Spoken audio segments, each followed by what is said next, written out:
भाई हमारे पास एक इम्पोर्टेंट प्रॉब्लम है जो काफ़ी बार एग्जाम में देखी गई है। ये क्या है कि भाई इसका ऑर्डर चेंज करना है। प्रॉब्लम हमारे पास इस तरह से है, इंटीग्रेशन ऑफ 0 to 1 और इंटीग्रेशन ऑफ dx dy और लिमिट क्या है x² under root x. That is कुछ इस तरह से हमारे पास ये प्रॉब्लम गिवन है डबल इंटीग्रेशन की 0 to 1 x² under root x dx dy। ठीक है, अब यहाँ पे हमने क्या करना है, इसका ऑर्डर चेंज करना है। ये प्रॉब्लम गिवन है। अब आप ये बताइए यहाँ पे जो लिमिट है वो किस में है भाई? फंक्शन जो लिमिट है वो एक्स में है। इट मीन आपका जो जो ग्राफ होगा, जो इमेज बनेगी, जो फिगर बनेगी वो एक्स एक्स के सिमेट्रिक बनेगी। जो मतलब आंसर इवेल्युएट होगा वो एक्स एक्सिस के सिमेट्रिक निकलेगा। ठीक है, तो इसका ऑर्डर चेंज करते हैं भाई। तो ऑर्डर चेंज करने के लिए मैं देख रहा हूँ वाई की लिमिट क्या है। वाई की लिमिट है x² and y equal to under root x. ठीक है, अब देखो भाई ये हमारे पास क्या हुआ, पैराबोला की इक्वेशन है, और ये भी हमारे पास क्या है, पैराबोला की इक्वेशन है। ठीक है, और यहाँ पे जो x की लिमिट है, x की लिमिट कितनी है, 0 to 1 है। ठीक है, चलिए इसका ऑर्डर चेंज करते हैं। देखो वेरी सिंपल, बहुत इजी वर्किंग मेथड है। हमने एक क्वाड्रेंट बनाया, क्वाड्रेंट के अंदर क्या है, y इक्वल टू x² है। यानी कि हमारे पास जो पैराबोला बनेगा वो कुछ इस तरह से बनेगा, जैसे कि मैंने कल प्रीवियस लेक्चर में भी ये सेम क्वेश्चन डिस्कस किया था एरिया निकालने के लिए। ठीक है, और भाई y² इक्वल टू x है, तो ये हमारे पास बनेगा कुछ इस तरह से। ठीक है, इन दोनों का जो इंटरसेक्शन पॉइंट है वो क्या है, 1 1। ये क्या है, 0 0। प्रीवियस लेक्चर में मैंने ये क्वेश्चन डिस्कस किया कल। ठीक है, और भाई मैं देख रहा हूँ जो हमारे पास करंट में जो क्वेश्चन गिवन है, ये इसमें क्या है, x² अंडर रूट एक्स है। ये एक्स एक्स के सिमेट्रिक है, यानी कि जो ये एरिया है, ये जो एरिया है इसको इवेलुएट किया गया एक्स एक्सिस के सिमेट्रिक। ठीक है, अब मुझे क्या करना है, मुझे इसका ऑर्डर चेंज करने के लिए इसको वाई एक्स के सिमेट्रिक में कन्वर्ट करना है। कैसे भाई? अभी तो गिवन ये है, इसकी इक्वेशन क्या है, इसकी इक्वेशन है हमारे पास y² इक्वल टू एक्स, और भाई इसकी इक्वेशन क्या है हमारे पास, इसकी इक्वेशन हमारे पास है x² इक्वल टू वाई। ठीक है, अब देखते हैं कैसे हम इसको y में कन्वर्ट करेंगे और कैसे हम इसको y की लिमिट 0 to 1 लेंगे, या 0 to जो भी आएगी, देखते हैं क्या आता है। तो भाई देखते हैं, चलो मैं एक नया ग्राफ बनाता हूँ। यहाँ पे ग्राफ कुछ इस तरह से है। मैंने एक नया ग्राफ बनाया, ये भाई फिर से हमने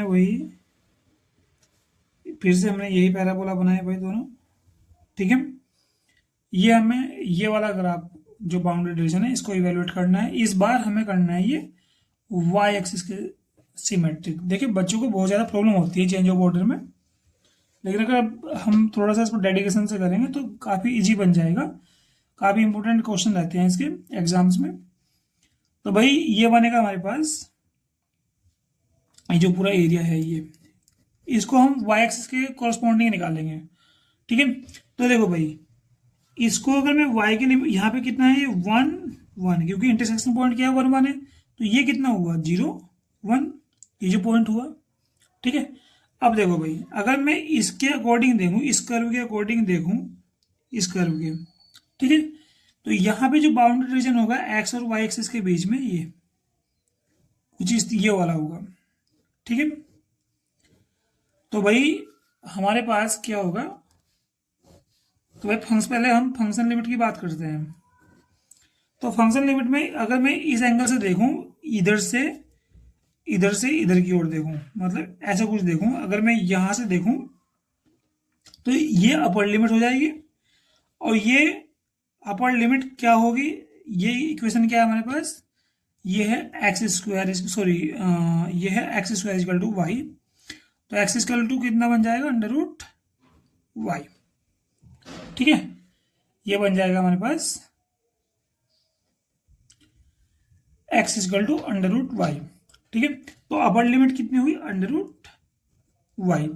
ठीक है, अब लोअर लिमिट देखो भाई, यहां से और ये वाला ग्राफ देखो ध्यान से, तो ये जो बाउंड्री रीजन है ये किसकी हेल्प से आ रहा है, इस वाली कर्व की हेल्प से। और इस वाले कर्व की जो इक्वेशन है वो क्या है, इस वाले कर्व की इक्वेशन है y square equal to x. ठीक है, तो ये लोअर, अगर मैं इसे इस टाइप से देखूं, इस तरीके से देखूं इसको, तो मुझे ये एरिया निकालना है। तो इस वाले में से ये वाला माइनस ये वाला एरिया, तो ये बन जाएगा हमारे पास, बन जाएगा ये x equal to y square, और एक्स की हमें लिमिट चाहिए वाई में, तो ये बनेगा वाई स्क्वायर। और लिमिट 0 टू, ये यहाँ पे ओरिजिन पॉइंट है 0, और ये यहाँ से यहाँ तक का पार्ट कितना है 1 है।